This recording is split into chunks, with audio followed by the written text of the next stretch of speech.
అందరికీ నమస్కారం. Welcome to our channel. అమ్మ చెప్పిన కథలకు స్వాగతం, సుస్వాగతం. ఈనాటి కథ శెట్టి చాతుర్యం. గంగిశెట్టి యుక్తిపరుడు. రోజు లక్ష్మీ పూజ చేసేవాడు. లక్ష్మి కూడా అతనికి అనుకూలిస్తూ వచ్చింది. ఇంతలో ఒకనాడు లక్ష్మీదేవికి శెట్టి మీద ఏదో ఆగ్రహం వచ్చింది. ఆమె అతనికి కలలో కనిపించి తాను అతన్ని విడిచిపెట్టి వెళ్ళిపోతున్నట్టు చెప్పింది. శెట్టి ఆమెను వెళ్ళవద్దని ఎంత బతిమాలనా లాభం లేకపోయింది.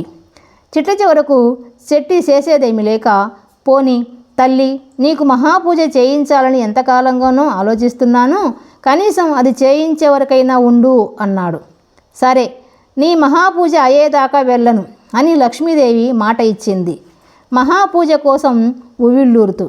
అయితే శెట్టి మర్నాటి నుంచి మామూలు పూజ కూడా మానేశాడు. రోజులు వారాలు గడుస్తున్నాయి. లక్ష్మీదేవికి కోపం వచ్చింది. ఆమె శెట్టికి కలలో కనిపించి, మహాపూజ ఎప్పుడు చేయిస్తావు? నేను ఈరోజే వెళ్ళిపోతున్నాను అన్నది. తల్లి, మహాపూజ జరిగిన దాకా వెళ్ళనని మాట ఇచ్చావు అన్నాడు శెట్టి. శెట్టి ఈ జన్మలో మహాపూజ చెయ్యడని లక్ష్మీదేవికి అర్థమైంది. పోని మామూలు పూజ అయినా చెయ్యి అని ఆమె అదృశ్యమైంది. ఇదండి ఈనాటి కథ. ఈ కథ మీకు నచ్చినట్లయితే లైక్ చేయండి, షేర్ చేయండి, సబ్స్క్రైబ్ చేసుకోండి.